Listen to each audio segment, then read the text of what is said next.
This is Kenny Phipps, who worked with Professor Peter Wake on a project called Enframing Subjectivity, a philosophical analysis of photography, Instagram, and their impact on the meaning of our lives.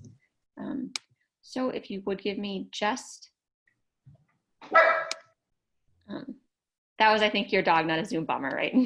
Yes, that's correct. Okay, so I'm making you co-host. So Kenny, I'm going to turn things over to you so that you can share your screen with whatever you want to show to the audience. So okay, thank you so much. Thank you. All right. Okay, is it working? Let's see. Yes, it's working. We see your screen. Okay, I cannot get.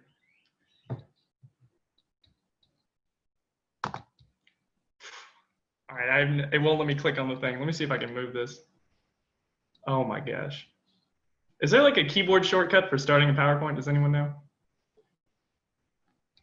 You may have to end your share. Okay, good. Sorry. Okay. So, hello everyone. Thank you for attending my presentation. So like Dr. Wolk said, the title is Enframing Subjectivity, a philosophical analysis of photography, Instagram, and their impact on meaning in our lives. So for the sake of time, let's dive right in. So here you can see a basic overview of the presentation. So I'm going to start by giving some background information on the topic at hand. So before getting into any philosophical analysis of photography or Instagram, you might be thinking, why is this important? And well, there are a lot of reasons that I think this project is worth your time and mine for the past 2 semesters. And here are a few. So the first is that Instagram is the second most widely used social media platform in the world, right behind Facebook. There's over 1 billion monthly active accounts on the platform. That's roughly 1 account for every 8 people that exist. So additionally, there seems to be a lack of existing philosophical literature on Instagram and social media in general. And to be sure, there are discussions of digital ethics and other ethical issues related to social media, but the type of account that I'm attempting to give in this project seems basically not to exist. And finally, this project is meant to be narrow in scope. Like I don't pretend to offer a full philosophical account of all social media platforms, and I don't even claim to have done so for Instagram alone. But by focusing on the photography element of Instagram and its ramifications, I believe it might be possible to extrapolate certain of my conclusions to other platforms. But I do not provide any serious justification for this belief here today. It's just something to think about.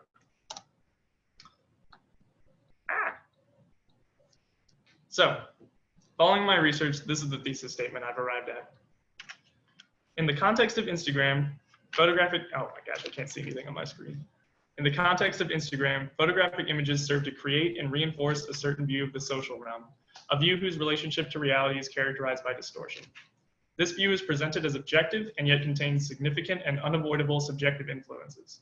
Due to the self-evidential nature of photography, the intractability of the photographic referent, and the absence of photographic narrative, this distortion is disguised. Due to these facets of photography and crucially the structure of Instagram itself, users are guided to exploit the disguised distortion of the view of social life created by Instagram posts for their own benefit, even when they do not realize they're doing so. That's my thesis. Let's see how I got there. So I've taken a phenomenological approach to my project, but what is phenomenology?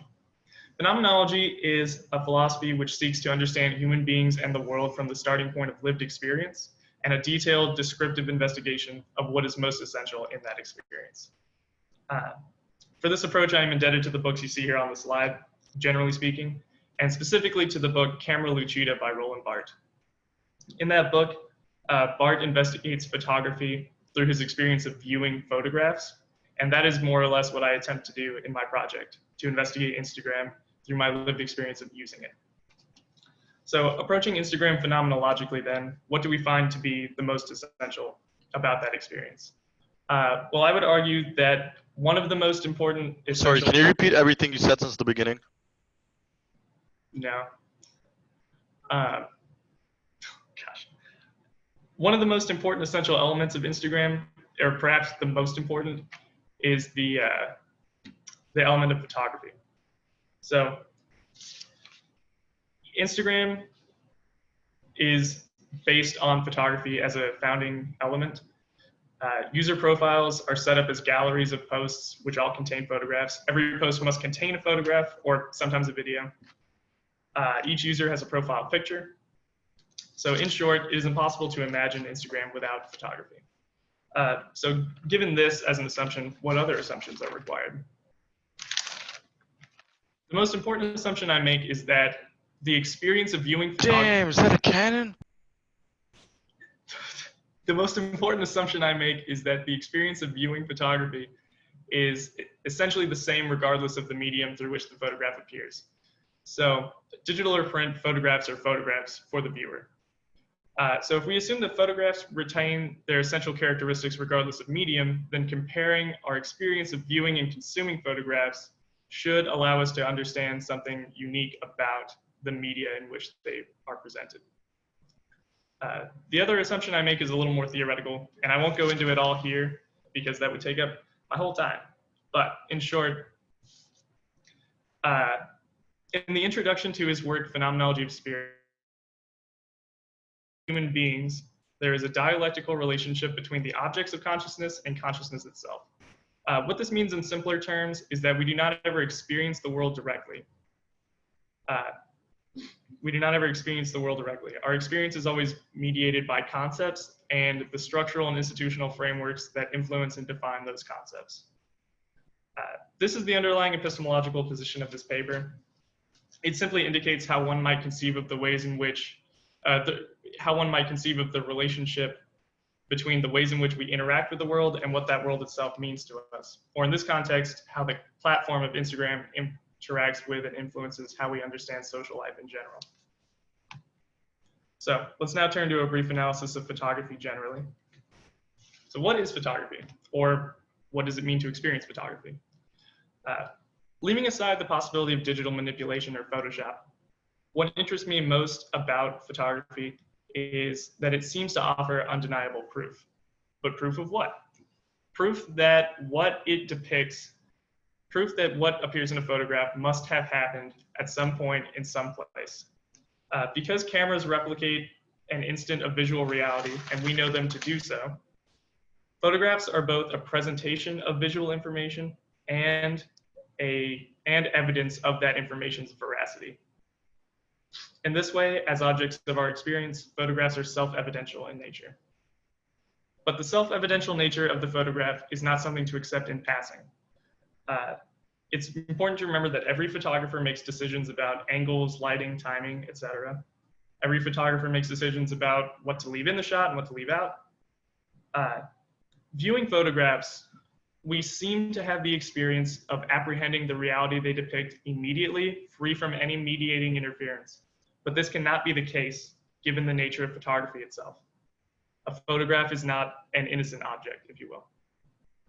So additionally, photographs are intractably tied to their referent, or what it is they depict. In other words, while it is possible to speak of a painting without referencing the original reality which was interpreted by the artist, with photographs, we attribute to the real objects depicted in the picture the qualities of the photographic image.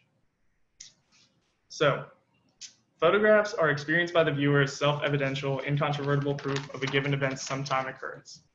But what else can photographs teach us? Well, I would argue that on their own, nothing else. Photographs are dramatically limited in what they can teach us when you consider them just by themselves. To illustrate this, consider the following picture. So, what does this image by itself tell us, the viewer? It tells us that at some point, in some place, at some time, there were two people sitting on a sand dune overlooking a large body of water at either sunset or sunrise. One of them is holding a can. Oh God. One of them is holding a can.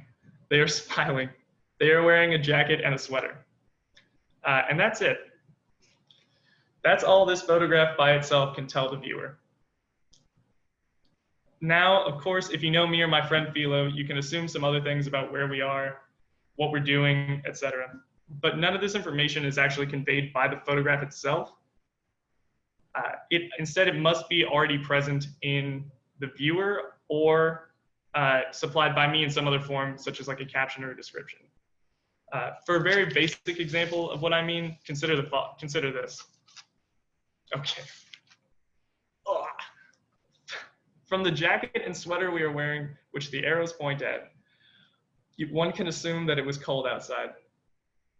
But the fact that it was cold outside on the day that this photograph was taken is not actually present or conveyed by the photograph. It does not make you cold when you look at it. Rather, you assume it was cold based on your pre-existing knowledge that people wear jackets and sweaters when it's cold. This is, of course, a very basic illustration, but it gets to the point of what I'm arguing, which is that in our experience of viewing photographs, this fact is often disguised. So, I have argued that photographs alone actually present very little information when considered totally by themselves. The majority of the understanding of any particular photograph rather comes from supplementary information of some kind or from the viewer's pre-existing knowledge. In other words, there's an absence of narrative in photographs. In her book on photography, Susan Sontag writes that, strictly speaking, one never understands anything from a photograph, and only that which narrates can make us understand. Photographs are unable to narrate. They lack the ability to narrate because they are limited in what they present. In the case of our photograph from earlier, any kind of narrative you might attribute to it must be supplied either by me, again in the form of a caption or description or something, or else it must be tacked on by you, the viewer, from your pre-existing knowledge of either us or the place or whatever. So far. Before moving on to an analysis of photography in the context of Instagram, let's recap. According to my analysis, photographs are self-evidential objects of our experience. When contemplating a photograph, we are necessarily drawn back to its referent, what it depicts. Photographs by themselves are very limited in what they can teach us and are absent of narrative, a narrative which must be supplied if it exists from either me in some supplementary form or from you, the viewer. And finally, though we seem to apprehend the reality depicted by photographs directly, we always do so through the mediating interference of the photographer. So now let's see how this analysis may be applied to Instagram. But first, it doesn't say why is it necessary anymore. Why is this necessary? So if photography on Instagram and photography off of Instagram or before the internet existed were exactly the same, there'd be no reason for this project to mention Instagram as a platform at all. But as it happens, there are many important differences, some of which I've listed here. For example, just to pick one, it used to be very difficult to distribute your photographs if you were not like a famous photographer or a photojournalist. But now with Instagram, you can sign up for free and distribute your photographs, or at least have them available to an audience of potentially millions of people. But moving on. Here I would like to draw your attention to what I consider to be the most important new aspect of Instagram as an experiential phenomenon that distinguishes it the most from general internet photography, which is that the building blocks of Instagram, and indeed all social media platforms, are user profiles. Photographs are not posted at random, sent out into the digital void, free, attached to nothing. They are always tied to a certain user. And because social media is by its own definition social, these user profiles most often take the form of a representation of our own identities and personalities in social lives. So in this way, Instagram works essentially as a kind of personal advertising agency. It offers us filters to apply to our photographs to make them more attractive. Our reactions to posts are determined through likes and comments, which in turn incentivize making the photographs as attractive as possible. And the emphasis on representing the user's identity in social life creates a feedback loop wherein we consider the engagement our posts receive to be direct commentary on our own identities and social lives. So on top of these things, and perhaps determining them, these photographs of our own and other social lives and identities are not innocent objects, like we said earlier. They are instructed, intentional creations which disguise that very fact. So the framework of Instagram that I've laid out here works in tandem with this aspect of photography and exaggerates it. So What happens to our previous analysis of photography when applied to this new context?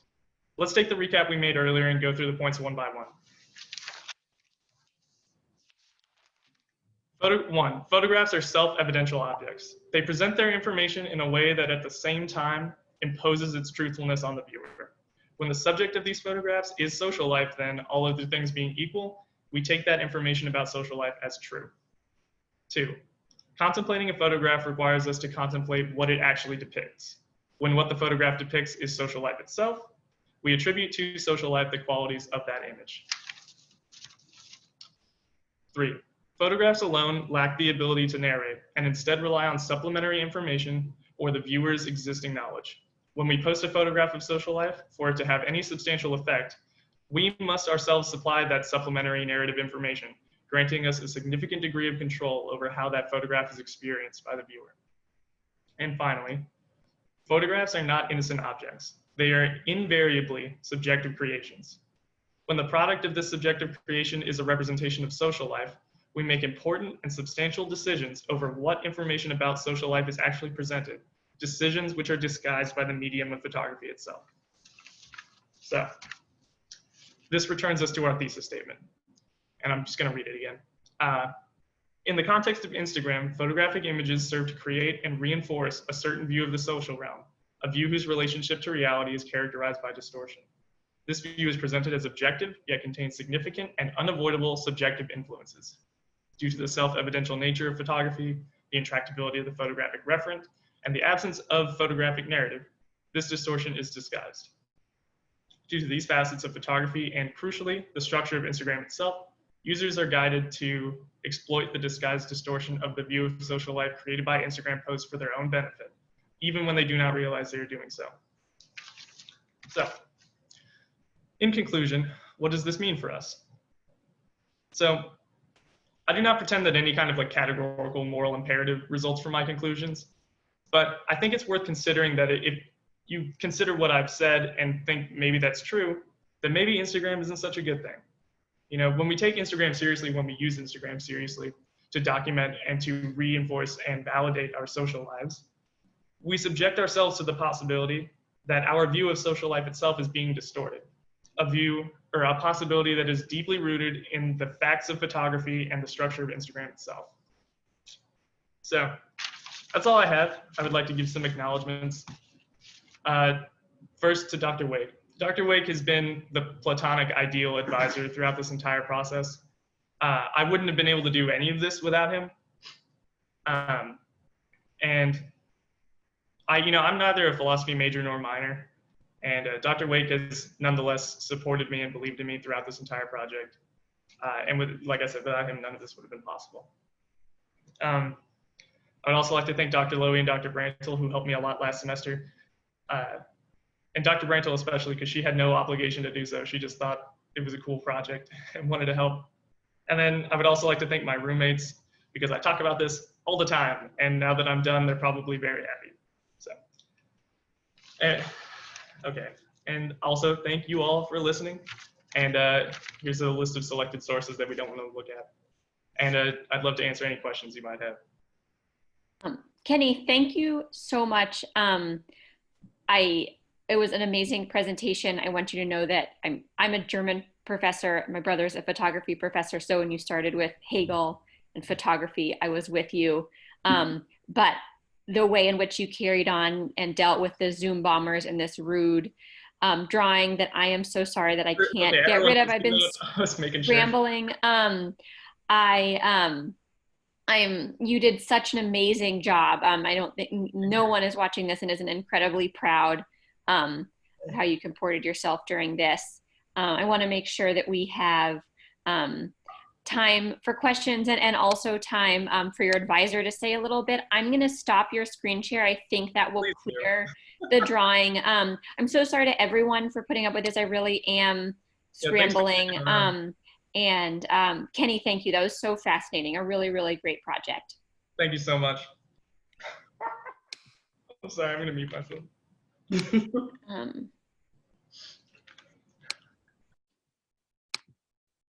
Okay, great. So we're just gonna,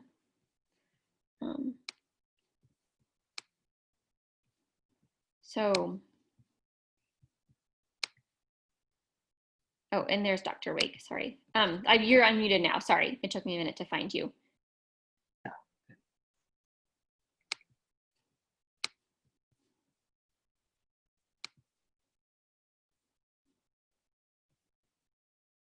Sorry, so Dr. Wake, do you have anything to say about getting to work with Kenny on this project? Me first and then questions. Excellent. Yes, sorry. Well, first of all, it was an absolute pleasure working with Kenny over the last couple of months. His project was incredibly ambitious. What you heard was a snippet of what he engaged in. He could have written, quite frankly, three, at least, theses of this kind on epistemology, photography, and social media. And it was also very original. We looked into the resources that he could build upon, and there were essentially none. And so this was a genuinely original project that married together philosophy of the highest order along with the lived experience of Kenny's interests. And so I congratulate you. Excellent work. Thank you. And if there are other questions for Kenny, how do you present your thesis in the time of Zoom bombers? If you, we'll see. You're getting lots and lots of praise. Do you have, there we go. Now, do you have anything else you want to add, Kenny? Thank you so much. No, if anybody has any questions, I'd love to talk about it. Also, thank you, Dr. Wake. I appreciate it.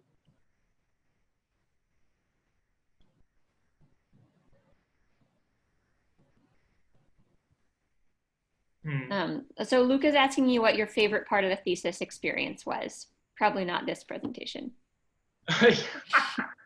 I'm sorry I was laughing. It's just no, I really appreciate you having such a relaxed attitude. Yeah, that's my life. The best part of this whole thing has been,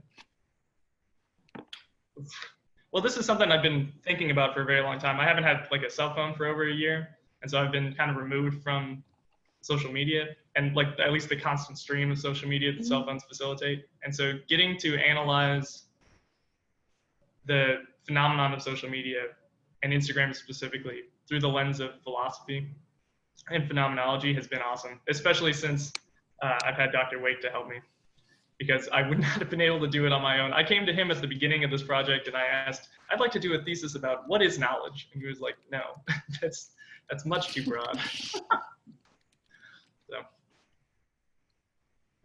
Well, great. Thank you so much, Kenny. Thank you everyone for putting up with the difficulties. I know a lot of helpful tips came in through chat. But Kenny, congratulations. Usually this is when Dr. Wake would give you his stole. It's in the mail. Yeah.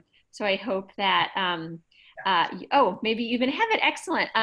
So you should have it soon. I hope you find a way to celebrate. This is an amazing achievement. Congratulations.